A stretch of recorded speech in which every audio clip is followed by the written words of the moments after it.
भविष्य में जो कुछ भी होगा या अभी भी जो कुछ हो रहा है, क्या वो कृष्ण कर रहे हैं? आपके कहने का मतलब है संसार में जितना भी बड़ा बुरा काम हो रहा है, पाप के काम हो रहे हैं, वो सब भगवान अच्छा बुरा कुछ भी जो भी हो रहा है वो भी सब उसके भगवान कारण है। अरे कहना क्या चाहते हो? जो हो रहा है भगवान की इच्छा से हो रहा है। जिसको मैंने छेड़ा, अगर किसी ने लड़की को अगर छेड़ दिया तो छुड़वाया किसने? प्रभु ने कहा छेड़ दे। और लड़की किसने खड़ी की? भगवान ने खड़ी की। कहता जा अब तू छेड़ भी तो मैं छोड़ दिया। क्या बात है सर, क्या बात है सर, क्या बात, ये बात है। गदर मचा रखे नकली संतों आचार्यों शंकराचार्यों ने, दुनिया डबो दी। क्या अच्छा और बुरा सब भगवान की इच्छा से होता है? आज इसी सवाल को विस्तार से क्लियर करने के लिए हम आपके बीच दो संतों के आध्यात्मिक विचार लेकर आए हैं। इस आध्यात्मिक ज्ञान चर्चा में एक तरफ हैं मोहन प्रभु जी महाराज और दूसरी तरफ हैं संत रामपाल जी महाराज। इन आध्यात्मिक संतों में किसका ज्ञान उत्तम है? कमेंट करके हमें अपनी राय अवश्य दें। अगर इस चैनल पर आप पहली बार आए हैं तो फटाफट से वीडियो को लाइक और चैनल को सब्सक्राइब जरूर कर दें। तो चलिए वीडियो शुरू करते हैं। जो कुछ भी हो रहा है वो कृष्णा की मर्जी से हो रहा है, इन द सेंस कि भगवत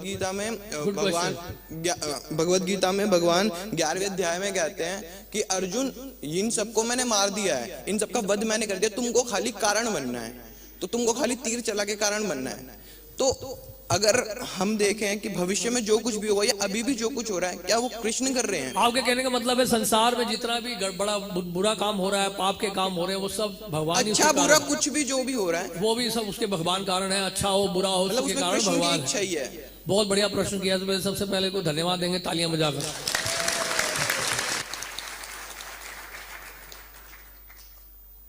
अब बताइए, मैं एक प्रश्न पूछता हूं आपसे। प्रभुपाद जी ने आंसर दिया था आपके क्वेश्चन का, वही उत्तर मैं आपको दूंगा। अंधकार का कारण क्या है? अंधकार का कारण क्या है? उजाला ना होना। उनको बोलने दीजिए। उजाला ना होना। उजाला क्यों नहीं हो रहा है? उनको बोलने दीजिए। अगर फॉर इंस्टेंस जैसे अगर मैं एक रूम में हूं तो मैंने लाइट नहीं जलाई है, लाइट तो वो बाद में जलेगी, लेकिन मैं जो मेन लाइट उसकी बात कर रहा हूं वो तो नकली लाइट है। लाइट क्यों नहीं है? प्रकाश क्यों नहीं? अंधकार क्यों है? मैंने आंखें बंद कर रखी हैं। नहीं, इन द सेंस ये नहीं पता प्रकाश क्यों नहीं है? अंधेरा क्यों होता है? अरे आप सब क्वालिफाइड लोग बैठे। सिंपल सा आंसर है, कॉम्प्लिकेट मत करो अपने दिमाग को, सिंपल सा सोचोगे सिंपल आंसर समझ में आएगा। प्रकाश का ना होने का कारण क्या है? हाँ, absence of sunshine, absence of sun. जब सूर्य उदय नहीं होता है तो क्या होता है? अंधकार होता है। तो प्रभुपाद जी ने कहा, चैतन्य चरितामृत में आता है श्लोक, कृष्ण सूर्य समा माया होए अंधकार, जहां कृष्ण तहां नहीं माया अधिकार। इसी तरह से where there is absence of Krishna consciousness there is darkness, there is अज्ञानता, there is ignorance, there is sin. तो पाप कहां होता है, बुरा काम कहां होता है? जब कृष्ण भावना का अभाव होता है। और कृष्ण की तुलना प्रभुपाद जी ने कैसे की है? सूर्य के समान। तो सूर्य के ना होने पर क्या अंधकार होता है, तो कृष्ण भावना के ना होने के कारण क्या होता है? अंधकार होता है, तमोगुण होता है, पाप होता है। तो कहने का मतलब है इस दृष्टि से देखा जाए तो कृष्ण सभी कारणों के कारण है। लेकिन कारणों के कारण का मतलब ये नहीं है कि कृष्ण के कारण है। इसका मतलब ये है कृष्ण भावना की कमी जब होगी तो क्या होगा? वहां पाप का कार्य होगा। और कृष्ण भावना जब होगी तो वहां अच्छा काम होगा। लेकिन अच्छे का मतलब परिभाषा भी समझना कि अच्छा किसको कहा जाता है। What do you mean by good? Right? एक लॉयर ने पूछा था मेलबोर्न में प्रभुपाद जी से, उन्होंने कहा एक व्यक्ति अंधे व्यक्ति को सड़क पार करा रहा है, वो भी अपने आप एक अच्छा काम है, तो इसमें गॉड कॉन्शियसनेस की क्या आवश्यकता है? Where is the need of God consciousness? वो अपने आप में एक अच्छा काम है। प्रभुपाद ने कहा पहले समझो कि अच्छा होता क्या है। तुम्हें पता ही नहीं कि अच्छा होता क्या, तुम अच्छा कर कैसे सकते हो? फिर प्रभुपाद ने कहा आप जब तक आप लॉयर नहीं बने हो तो जज कैसे बन सकते हो? राइट, पहले लॉ का स्टूडेंट बनना पड़ेगा, और अच्छा करना भी चाहो तो नहीं कर सकते हो। आप मेडिकल स्टूडेंट हो, आप जाओगे एम्स में जाओगे तो मेडिकल स्टूडेंट्स भी वहां पे डॉक्टर का ड्रेस पहने बैठे रहते हैं। होता कि नहीं होता? डॉक्टर का ड्रेस पहने होते हैं, स्टेथोस्कोप होता है, सब होता है उनमें, लेकिन दे आर नॉट डॉक्टर्स। तो वो अच्छा करना भी चाहेंगे, दवाई देना भी चाहेंगे तो नहीं दे सकते, प्रिस्क्रिप्शन नहीं दे सकते, because they are not yet doctors, they are students. तो वो अच्छा करना सोच रहे हैं फिर भी अच्छा नहीं कर सकते हैं। तो अच्छा करने के लिए भी क्या करना पड़ेगा? क्या होना पड़ेगा? योग होना पड़ेगा, क्वालिफाइड होना पड़ेगा। तो अच्छे होने का मतलब यह है कि आप किसी व्यक्ति को जन्म मृत्यु जरा व्याधि के चक्र से बचा रहे हो, वो है अच्छा काम। अच्छा काम ये नहीं है कि आप कारागार में जो कैदियों को खिला रहे हो, पिला रहे हो, दवाइयां दे रहे हो, कपड़े दे रहे हो, कंबल दे रहे हो, खाना खिला रहे हो, लेकिन कैदी कैदी ही बने रहे, तो अच्छा काम कैसे हुआ? इसका मतलब आपको पता नहीं है कि अच्छा काम क्या होता है। अच्छा काम तो यह है कि कैदी कैदी ना रहे, वो कृष्ण भावना भावित होकर भक्त बन जाए और दोबारा उस कैद खाने में जाने की इच्छा प्रकट ना करें, वो है अच्छा काम। तो पहले पता होना चाहिए अच्छा काम क्या है। और ये क्यों नहीं अच्छा काम कर पा रहे हैं? अच्छा काम इसलिए नहीं कर पा रहे हैं कृष्ण भावना की कमी के कारण। इसलिए वो अच्छे और बुरे की जो परिभाषा है उसको समझ नहीं पा रहा है सामान्य व्यक्ति। लेकिन बुरा क्या होता है? बुरा होने का मतलब है जहां कृष्ण भावना की कमी है, कृष्ण भावना का अभाव है। इसलिए अर्जुन का युद्ध करना जो है वो बुरा काम नहीं है, क्योंकि वो कृष्ण भावना भावित थे, वो भगवान की प्रसन्नता के लिए युद्ध कर रहे थे। तो because there is a presence of Krishna consciousness, इसलिए अर्जुन ने जो युद्ध किया वो बहुत अच्छा काम है, वो विशुद्ध सत्व का काम है, वो शुद्ध भक्ति का कार्य है। तो पहले हमें समझना पड़ेगा कि बुरा काम हो रहा है या अच्छा काम हो रहा है, it is because absence of Krishna consciousness. दोनों ही, सामान्य रूप से तो भौतिक दृष्टि से जो अच्छा काम है और भौतिक दृष्टि से जो पाप कार्य है, दोनों ही कृष्ण भावना के अभाव के कारण है। क्योंकि आपने दोनों बोला अच्छा और बुरा काम, तो मैं इसलिए दोनों का उत्तर दे रहा हूं आपको कि बुरा काम या अच्छा काम इस संसार में जो हो रहा है वो दोनों ही कृष्ण भावना की कमी के कारण हो रहा है। क्योंकि लोगों को यह नहीं पता है कि अच्छा काम क्या होता है और बुरा काम क्या होता है। दोस्तों, अभी आपने सुने मोहन रूपा जी महाराज के आध्यात्मिक विचार। आइए अब सुनते हैं संत रामपाल जी महाराज के आध्यात्मिक विचार। पुण्यात्मा, ये काल कौन है जो गीता जी अध्याय नंबर 11 के श्लोक नंबर 32 में कहता है, मैं काल हूं और सबको खाने के लिए अब प्रवृत्त हुआ हूं। अर्जुन, तू ना युद्ध करेगा तो भी मैं इनका नाश करूंगा। तो वो काल कौन है? वो श्री कृष्ण काल नहीं है। श्री कृष्ण नहीं बोल रहे थे, श्री कृष्ण में एक भूत बोल रहा था, एक प्रेत की तरह बोल रहा था। कौन? ये ब्रह्म बोल रहा था, जिसको वैदिक धर्म वाले जिसको ब्रह्म कहते हैं, और संत मते को उसको ज्योत स्वरूपी निरंजन कहते हैं, काल निरंजन भी कहते हैं। वो गीता जी अध्याय नंबर 4 के श्लोक नंबर 5 और 9 में कहता कि अर्जुन, मेरे जन्म और तेरे जन्म मृत्यु बहुत हो लिए और मेरे भी बहुत हो लिए, तू नहीं जानता मैं जानता हूं। फिर कहता कि अर्जुन, मेरे जन्म और कर्म अलौकिक हैं। अब उसके कर्म न्यों अलौकिक हैं कि मैं कभी किसके सामने नहीं आता। गीता जी अध्याय नंबर 7 के श्लोक नंबर 24-25 में गीता ज्ञानदाता यो काल श्री कृष्ण में बोल रहा है। ये कहता है कि ये बुद्धिहीन जन समुदाय, ये सामने खड़े लोग मुझे कृष्ण मान रहे होंगे। I am not Krishna. मैं कभी व्यक्ति रूप में किसी के समक्ष प्रकट नहीं होता, मैं कभी किसी के सामने एज इट इज नहीं आता, मैं अपनी योग माया से छुपा रहता हूं। ये मेरा घटिया नियम है। अवय अनुतमाम, ये मेरा अटल घटिया नियम है। तो वो कहता इसी आधार से मैं किसी के सामने नहीं आता। तो ऐसे जन्म और कर्म अलौकिक हैं। कर्म तो ऐसे अलौकिक हैं कि वो किसी में प्रवेश करके और जो करना कराना है वो कर देता है, और भला बुरा जिसके अंदर वो प्रवेश करके करता है इस क्रिया को, उसी के निमित्त हो जाता है। जैसे एक बार गंधर्वों का और नागों का आपस में झगड़ा हो गया। गंधर्वों ने नागों को हरा दिया। नागों ने फिर प्रार्थना की, भगवान की स्तुति की। यो काल विष्णु रूप में प्रकट हो गया और कहा कि तुम, एक राजा ससाद है, उसको लड़ने के लिए तैयार करो। उसके शरीर में प्रवेश करके मैं भूत की तरह जाकर सब न मार दूंगा, गंधर्वों का नाश कर दूंगा। ऐसा ही कर दिया। ऐसे ही एक बार राक्षस और देवताओं के आपस में झगड़ा हुआ। उस समय देवताओं राक्षसों से हार गए। ये विष्णु पुराण में लिखा है।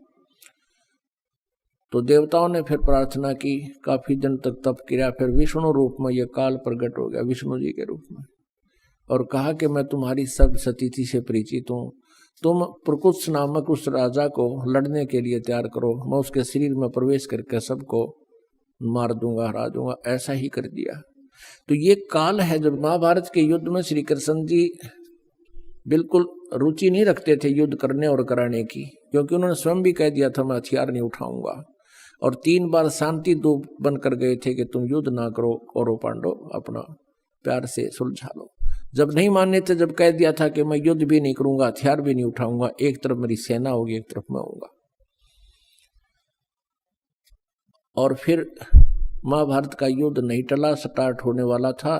उसी समय अर्जुन मना कर देता है कि मैं युद्ध नहीं करूंगा, और काल को पता था कि श्री कृष्ण जी भी कह देगा ठीक है चलो वापस, कुछ नहीं बिगड़ा अभी तक। उसी समय ये काल प्रवेश कर गया श्री कृष्ण जी के अंदर। ये 21 ब्रह्मांड का स्वामी जिसने हमें यहाँ फंसा रखा, धोखा दे रखा है, अपने उल्लू सीधा करता है। 1 लाख मानव शरीरधारी प्राणियों को नित आहार करता है, खाता है। उस उद्देश्य से इसने वो जुल्म करवाना था और हमें यहाँ फंसा के रखना है। तो इसी उद्देश्य से उसने ये सब जुगाड़ जोड़ रखा। तो ये कहता है कि मेरे जन्म और कर्म अलौकिक हैं। तो ऐसे वो कहता है 11वें अध्याय के 32वें श्लोक में कि मैं काल हूं। अर्जुन कहता है 11वें अध्याय के 21वें श्लोक में कि भगवान आप तो देवताओं को भी खा रहे हो, ऋषि महर्षियों भी आपसे कांप रहे हैं, हाथ जोड़ रहे हैं, मंगल हो मंगल हो, मंगल कामना कर रहे हैं, हमें बख्श दो बख्श दो। और ये देवताओं का झुंड आपके मुख में समा रहा है।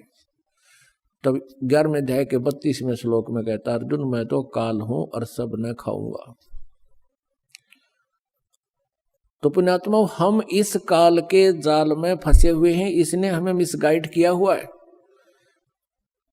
और 1 लाख मानव शरीरधारी प्राणियों के आहार करने का इसको श्राप लगा हुआ है, क्योंकि इसने सतलोक में उस शाश्वत स्थान पर सनातन परम धाम में जब हम सभी थे और ये भी था, वह एक भयंकर गलती की थी। और हमने भी इसका अनुसरण किया था, और हम भी अपने पूर्ण परमात्मा से विमुख होकर हम पतिव्रता पद से गिर के हम अपने उस मालिक से हृदय हटाकर इस काल में लगा बैठे, और इसके साथ हम यहाँ आ गए। इसने 3 बार तप करके ये अपना सारा डमडमा उस पूर्ण परमात्मा कबीर देव से ही प्राप्त किया हुआ है। जब तक हमारे पुण्य रहे, सतयुग में, प्रथम सतयुग में हमें स्वर्ग में रखा, महास्वर्ग बना दिया, वहां नकली सतलोक अलखलोक वो डुप्लीकेट बना दिए, वहां रखा। जिसके पुण्य क्षीण होते रहे या किसी ने वहां कोई गड़बड़ कर दी, शरारत कर दी, उनको पृथ्वी पर पटकता रहा। इस पृथ्वी पर जैसे पहले हिंदुस्तान के अंदर कोई स्त्री या पुरुष कोई ऐसा अनैतिक कार्य कर देते थे जो समाज में निंदनीय होता था, उन दोनों को, या एक जो जैसा भी करता था, उनको काला पानी छोड़ाया करते थे। काला पानी है इंडोमान निकोबार, एक द्वीप है, समुद्र के बीच में, चारों तरफ समुद्र है, बीच में वो टापू है, वहां छोड़ाया करते थे कि ये वापस यहाँ आएंगे नहीं और यहाँ सबको खराब करेंगे नहीं, ये सजा देते थे।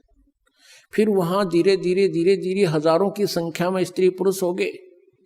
उन्होंने फिर अपने नए सिरे से वहां अपना जुगाड़ जोड़ा, आप पर कोई ढूंढ बनाए, आप पे उन्होंने वहां तो फिर शुरू में तो एक ऐसा था जैसे जंगली राज होया करे, सब आपस में दुराचार करने लगे, उनसे संतान होने लगी, और फिर वहां धीरे धीरे उन्होंने अपना नियम ठीक सा कर लिया। यही स्थिति यहाँ है। हम सतलोक में रहते थे, वहां भी ऐसा ही शरीर था, लेकिन वो शरीर उस मटेरियल का बना हुआ था, उस पदार्थ का बना हुआ था जो कभी नाश नहीं होता, उसमें वृद्ध अवस्था नहीं आती। और उस सतलोक में जहां हम रहते थे वहां किसी चीज का अभाव नहीं है। सदाबहार वृक्ष हैं, सदाबहार ये पेड़ पौधे बेल लताएं हैं, वहाँ काजू किस्म सेब संतरे ये सब प्रकार के फल और मेवा, दूधों की नदी, वहाँ का जल अमृत है, कभी खराब नहीं होता। उसी का एक एग्जाम्पल है, एक सैंपल है ये गंगा का जल। गंगा जो दरिया है ये सतलोक से आया हुआ जल है। सतलोक से चलकर ये विष्णु के धाम में, विष्णु के धाम से फिर शिव के धाम में, और शिव के धाम में सबसे ऊपर एक जटा कुंडली डैम बना हुआ, जटा कुंडली सरोवर है। वो वहां से सब सतलोक से गंगा आ रही थी, उसको जटा कुंडली डैम को भरने में 6 महीने लगे थे। 6 महीने के बाद फिर वो ओवरफ्लो होकर चल रही है आज तक। वहां से वो जल गिरता है, ऐसे गुप्त रूप से आता है, हिमालय में उस गोमुख के पास एक बर्फ रूप में जम जाता है, और वहां से फिर जल प्रवाह बन करके वो वही अमृत बह रहा है दरिया रूप में, जिसको गंगा दरिया कहते हैं। तो ऐसा जल, ऐसा वहां दूधों की नदियां सतलोक के अंदर है जो कभी खराब नहीं होते। गंगा के जल को रख दो आप 20 वर्ष 100 वर्ष किसी बोतल में डाल के, वो खराब नहीं होता। तो ये एक एग्जाम्पल दिया परमात्मा ने कि इस कलयुग के पिछली पीढ़ी में हमारी महिमा को समझाने के लिए एक ये बहुत ही जो है ना एक प्रमाण का काम करेंगे। ऐसा लोक है, ऐसा स्थान है, वहाँ पर ऐसा आहार है, ऐसा जल है। तो हम वहाँ रहा करते थे, हमने अपने पैर पे कवाड़ा मारा, इसके साथ आगे अब हम रो रहे हैं। इसने हमें इतना अज्ञानी बना दिया, हम अपने भगवान को पहचान नहीं पा रहे हैं। अपने नकली दूत बनाकर यहाँ नीचे भेज दिए, और उनके द्वारा स्वयं ही उनमें प्रवेश करके या अपने रिमोट से गलत ज्ञान प्रवेश करके उनसे परमात्मा की परिभाषा बदलवा दी इस काल भगवान ने। और सभी परमात्मा को निराकार बताते हैं। तो निराकार बताने वालों ने जो साधनाएं की, उस साधना से प्रभु प्राप्ति हुई नहीं, उन्होंने भी सेकंड कर दिया, समर्थन कर दिया, हजारों वर्ष समाधि लगा करके कि परमात्मा निराकार है। वेद और गीता जी पुराण बताते हैं वो परमात्मा साकार है, नर आकार है, मनुष्य सदृश्य है। उन वेदों और गीता को सत्य मानने वाले ऋषि महर्षि भी नहीं समझ सके, क्योंकि उन्होंने लोक वेद आकाशवाणी से, अंदर की प्रेरणा से, अपने हठ योग से की गई साधना से काल ने उनसे यही निर्णय निकलवा दिया कि गॉड इज फॉर्मलेस, परमात्मा निराकार है। जबकि वो पढ़ते हैं, विद्वान पुरुष थे, संस्कृत जानते थे, पढ़ते भी थे, लेकिन उस अज्ञान के आधार को उन्होंने लोक वेद को मुख्य रखा। सदग्रंथों को भी वो मानते थे, ये भी मान्य है। लेकिन उन सदग्रंथों को अब इस दास पर कृपा हुई परमात्मा की देखा, उस परमेश्वर ने इस दास का ज्ञान योग खोल दिया। अब हम इधर से तो हिंदू धर्म को मानते हैं, हिंदू धर्म को मानते हैं तो हिंदू धर्म के हमने सदग्रंथों को भी मानना ही पड़ेगा। क्योंकि कोई भी प्रचार किसी देव का जो भी हमें सुनने को मिला, उन सुनाने वालों ने यही कहा कि हम शिव पुराण में ऐसा लिखा वहां से सुना रहे हैं, गीता जी में ऐसा लिखा है उसको वहां से सुना रहे हैं, शिव विष्णु पुराण में ऐसा लिखा है, दुर्गा पुराण में ऐसा लिखा है, और वेदों में ऐसा लिखा है। तो उसमें हम सभी अशिक्षित थे, जनता अशिक्षित थी, और संस्कृत भाषा के ग्रहण करने का, शिक्षा ग्रहण करने का एक ब्राह्मण वर्ग को ही अधिकार था। ऐसा नियम बनाया हुआ था कि ब्राह्मण विद्या ग्रहण करेंगे और बाकी 4 वर्ण बना दिए थे, वो अपना अपना कार्य अलग करेंगे। इस आधार से अन्य जनता शिक्षा ग्रहण नहीं करती थी। तो इन शिक्षा ग्रहण करने वालों को, यानी संस्कृत भाषा के जानने वालों को वेदों का ज्ञान नहीं था। संस्कृत भाषा जरूर थी, पढ़ लेते थे, लेकिन वो समझ नहीं सके। वेद पढ़े पर वेद न जान, ये बच्चे पुराण 18। जड़ को अंधे पत्ते खुआवे, ये भूल गए सिरजनहारा।